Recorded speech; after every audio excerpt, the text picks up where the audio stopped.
বৈষম্য বিরোধী ছাত্র আন্দোলনে নামার পর সহিংসতার মধ্যে পড়া একটি শিশু বাচ্চাকে বাঁচাতে গিয়ে বুলেটের আঘাত লাগে আরিফুল ইসলামের ডান চোখে। চিকিৎসা শেষে এক চোখে ঝাপসা দেখতে পেলেও ডান চোখ দিয়ে একেবারেই দেখতে পান না আরিফুল। হসপিটালে থাকা অবস্থায় আমার এখানে একটা আলো ধরা হয়েছিল, দুনো চোখে আলো ধরা হয়েছে। আলো ধরার পর থেকে আমি এই চোখে গুলাগুলা দেখি। এখন এই চোখে আমি গুলাগুলা দেখি, আগের মতন ক্লিয়ারলি দেখতে পারি। বৃদ্ধ মা ও বোনকে নিয়ে গাজীপুরের টঙ্গীর হোসেন মার্কেট এলাকায় একটি ভাড়া বাসায় বসবাস করতেন আরিফুল ইসলাম শাহীন। ২০ বছর বয়সী আরিফুল দিনমজুরের কাজ করে যা উপার্জন করতেন তা দিয়ে চলত পুরো পরিবার।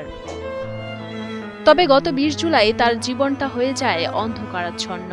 পরিবারে একমাত্র উপার্জনক্ষম ব্যক্তি অসুস্থ হয়ে পড়ায় মানবেতর জীবনযাপন করছে দরিদ্র পরিবারটি।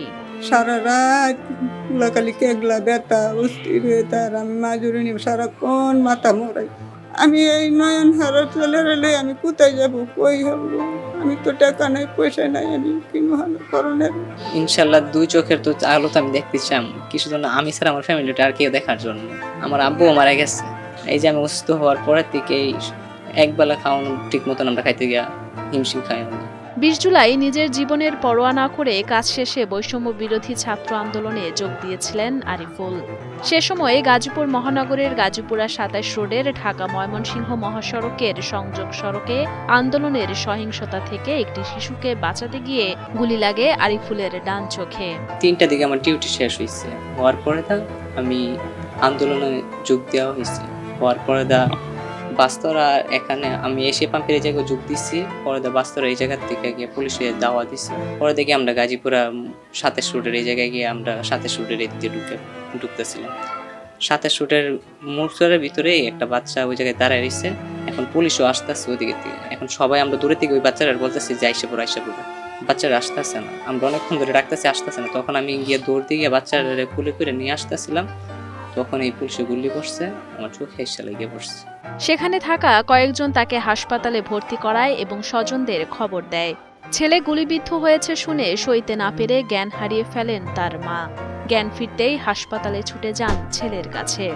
আমি রাইতে ২টা না ২:৩০ বাজে আমার এক লোকে বলে যে আমার ছেলে এমন চোখের ভিতরে গুলি ঢুকছে। এখন তো আমি মাজুরি নিয়ে আমি কি করবো না করবো, কোথায় যাবো না যাবো, আমি অত্যাচার হয়ে গেছি, আমি অজ্ঞান হয়ে গেছি। আমার হাঁসের বাড়ির লগের বাড়াইটার আমার মাথা ফানি টানি ডাইলে উস করে সাইড আমি আমার ছেলেরে খুঁজি। দ্রুতই চোখের উন্নত চিকিৎসা করানো হলে চোখের আলো ফিরে পেতে পারেন আরিফুল ইসলাম।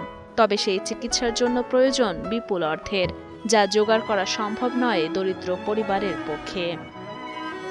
সুস্থ স্বাভাবিক জীবন ফিরে পেতে সমাজের বিত্তবানদের কাছে সহযোগিতার অনুরোধ জানান তারা।